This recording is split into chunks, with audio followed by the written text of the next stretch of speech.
ಇದನ್ನು ಮಾಡ್ತಾನೆ. ರೈತರಿಗೆ ಮಾತ್ರ ಏನು ಹೇಳ್ತೀನಿ ಅಂದರೆ, ಎಲ್ಲರೂ ಫಸಲುಗಳನ್ನ ಪಕ್ಕದವನು ಬೆಲ್ಲ ಹಾಕ್ದ, ಕಬ್ಬು ಹಾಕ್ದ, ನಾನು ಹಾಕ್ತೀನಿ, ಇವನು ಟೊಮೆಟೊ ಹಾಕ್ದ, ನಾನು ಹಾಕ್ತೀನಿ, ಅವ್ನು ಈರುಳ್ಳಿ ಹಾಕ್ದ, ನಾನು ಹಾಕ್ತೀನಿ, ಹಂಗೆ ಹಾಕ್ಬೇಡಿ.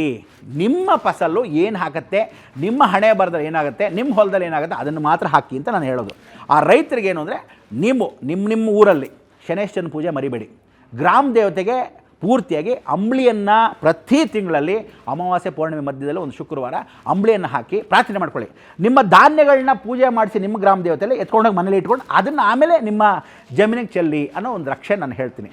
ಆಮೇಲೆ ಭಾರತ ದೇಶದಲ್ಲಿ ಇವತ್ತು ನೆಕ್ಸ್ಟ್ ಇರ್ತಕ್ಕಂಥದ್ದು ಏನಂದರೆ, ಅನಾರೋಗ್ಯ ಕಾರಣಗಳು ಜಾಸ್ತಿ. ಇವತ್ತೇನು ಕರೋನಾ ಅಂತ ಹೇಳ್ತಾ ಇದ್ದೀರಾ, ಆ ಥರ ಕರೋನಾ ಅಂತ ಹೊಸ ಕಾಯಿಲೆ, ಸ್ವಲ್ಪ ಇನ್ಫೆಕ್ಷನ್ಸು, ಕೆಮ್ಮುಗಳು ಚಿಕ್ಕ ವಯಸ್ಸಿಗೆ ನೀನು ಇನ್ಮೇಲೆ ನೋಡ್ಬೋದು. ಸ್ವಲ್ಪ ನೋಡ್ತಿದ್ದೆ ಈಗ, ಏನು ಅಂದರೆ ಆಕ್ಸಿಡೆಂಟ್ಗಳು, ಏನು 19 ವರ್ಷಕ್ಕೆ ಸತ್ತೋದ ಅಂತ. ಆಲ್ 9 ಇಸ್ ಡೇಂಜರ್ ಅಂತ ನಾನು ಮೊದಲೇ ಹೇಳಿದ್ದೀನಿ. 9, 19, 29, 39, 49, 59, 69, 79, 89